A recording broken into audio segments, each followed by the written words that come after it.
खुलुमबाय बे समाव दङ बडलेण्ड इंखं टेलिभिजननि स्टुडिअ'आव आं खोमथागोरा गयारि। खुलुमबाय बे समाव बडलेण्ड इंखं टेलिभिजननि स्टुडिअ'आव आं मिथिका नार्जारि। दिनैनि गाहाय रादाबफोराव दङ आइमि बड'आ आरो फार चार्टी महन्तनो नेशनेल फिल्म एवार्ड। बन्द जानाय जल जीवन मिशन बिथांखिखौ आईआईटी आरो टिसआ नायबिजिरफिनगोन। आसाम सरकारा दिमा हासावनि 9,000 बिगा हाखौ आदानिनो हगारनो सिगांदों। एसटिएफआ 600 बेग पीडीएस माइरंजों लोगोसे सानै सुबुंखौ हमदों। 8 कौटि बेसेननि 80,000 जावा टेब्लेट जब्द खालामदों। नखल रांजों लोगोसे 3 सुबुंखौ ग्रेप्तार खालामदों। जम्मु काश्मीराव माखासे मावबादिफोरा सासे जुवानखौ लांखारदों। गारिजों डिवाइडाराव सौग्रावना सासे सुबुङा गोब्राब जोखोम। गसाइगावनि टुनगुरि गामियाव 11 दाननि गथ'खौ हाग्रानि मैदेरा बुथारलांदों। दानिया फैदिनि आबुं रादाबाव।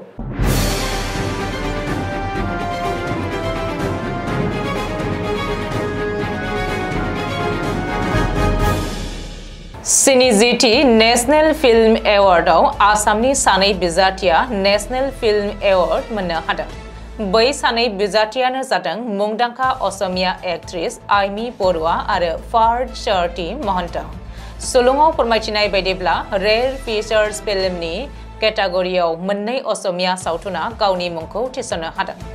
मख'नो गोनांदि आइमि बड'आ प्रडाक्शन ससाइटिनि बेनाराव आरो आइमि बड'आ डाइरेक्शन खालामनायाव दिहुनजानाय बिरुबाला उइट्स टू पद्मश्री सावथुना नेशनेल एवार्ड मोननो हादों।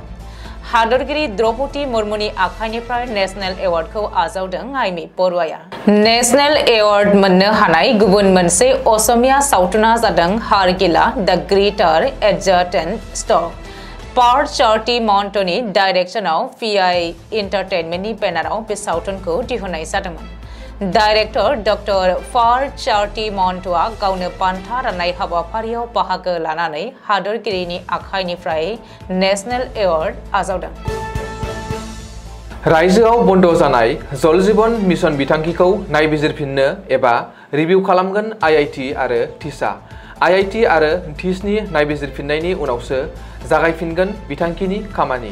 जल जीवन मिशन बिथांखिनि सायाव नायबिजिरफिना लासेनो खामानिखौ जागायफिननाय नङा। मख'नो गोनांदि जल जीवन मिशनआ निखावरि नखरफोरनि मोनसे बेसेनगोसा बिथांखि। मोनफ्रोमबो नखरनो गोग्गो लोंग्रा दै जगायनो थांखि लाना मिरु आरो रायजो सोरखारा 2020 मायथाइयाव जल जीवन मिशन बिथांखिखौ जागायदोंमोन। नाथाय जल जीवन मिशन बिथांखि मावफुंनायाव माखासे बेले-बेजे जानाय, ठिकादारा गाहाय माननि मुवा बेसाद बाहायनाय बायदि अजदफोरा गोलाव समनिफ्रायनो सिखांबोदों। जाउनाव माखासे ओनसोलाव खामानिखौ बन्द खालामनो गोनां जादों। बेनिखायनो बे बिथांखिनि सायाव आईआईटी आरो टिसआ नायबिजिरफिनगोन। ओरैहाय बिथांखि मावफुंनायनि सायाव नायबिजिरफिननायनि बिबानखौ हादरनि गोजौ थाखोनि फसंथान आईआईटी आरो टिसआ मोननायनि उनावसो माखासे ठिकादारफोरा मोजाङै थाथिरनो हायि जानांदों। मिथिंगानि रानि आरो सा-सानजा ओनसोलनि सुइजारलेण्ड होननानै मिथिजानाय दिमा हासावनि रोजा बिगा हाखौ आदानिनो होनो थांगासिनो। मिथिनो हानाय बायदिब्ला दिमा हासावनि उमरांसुआव आदानि ग्रुपआ मोनसे सिमेन्ट फेक्टरि खुलिनो थांगासिनो।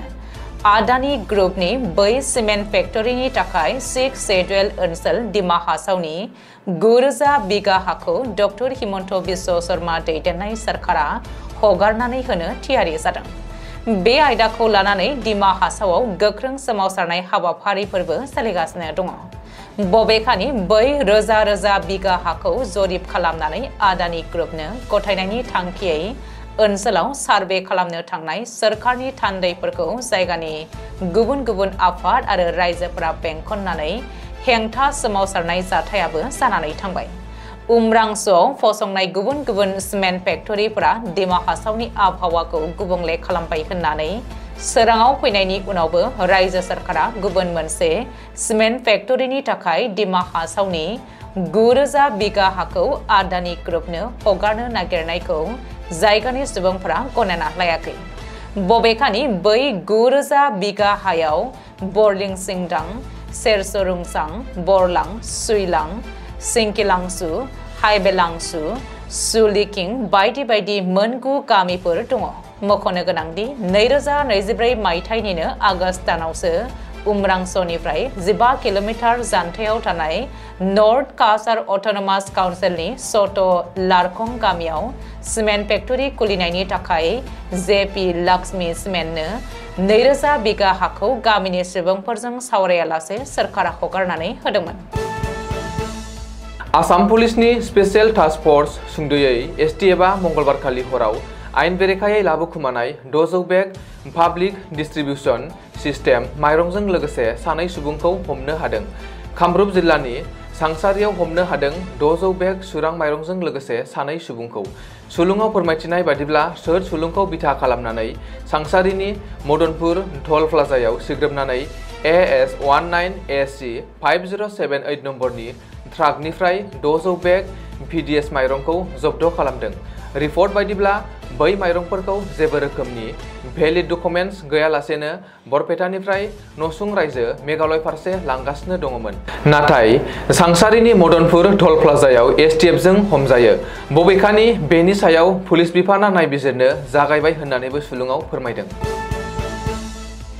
आसाम पुलिसआ 9 अक्ट'बर खालि बेलासि समाव करीमगन्जआव 8 कौटि बेसेननि 80,000 जावा टेब्लेट जब्द खालामनो मोननाय जादों।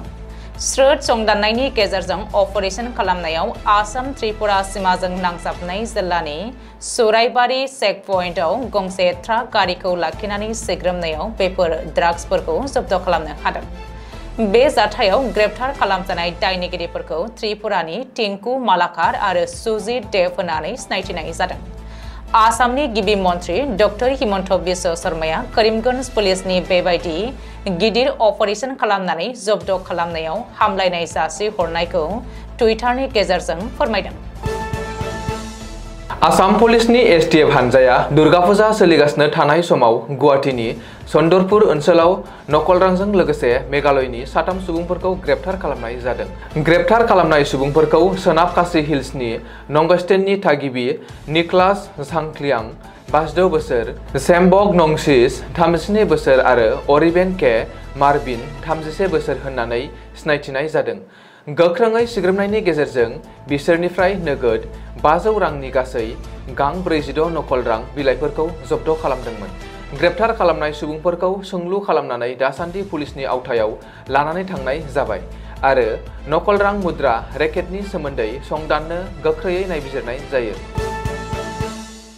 जम्मु काश्मीरनि सिङाव थानाय अनन्तनाग जिल्लायाव माखासे मावबादिफोरा टेरिटरियेल आर्मिनि सासे जवानखौ खाबु लानानै लांखारनाय जाथाया सोराङाव फैदों। सुलुङाव फोरमायथिनाय बायदिब्ला अनन्तनाग जिल्लानि हाग्रा ओनसोलाव सानै जवानफोरखौ लांखारनानै थांदोंमोन। बबेखानि बिसोरनि गेजेराव सासे जवाना खारखुमानानै गावखौनो रैखा खालामनो हादोंमोन। बे जाथायनि उनाव रैखाथि हानजाया मावबादिफोरनि थाग्रा जायगाखौ संदाननो आरो लांखार जानाय जवानखौ रैखा खालामनो थाखाय ओनसोलाव गोख्रोङै अपारेशन खालामनाय जायो।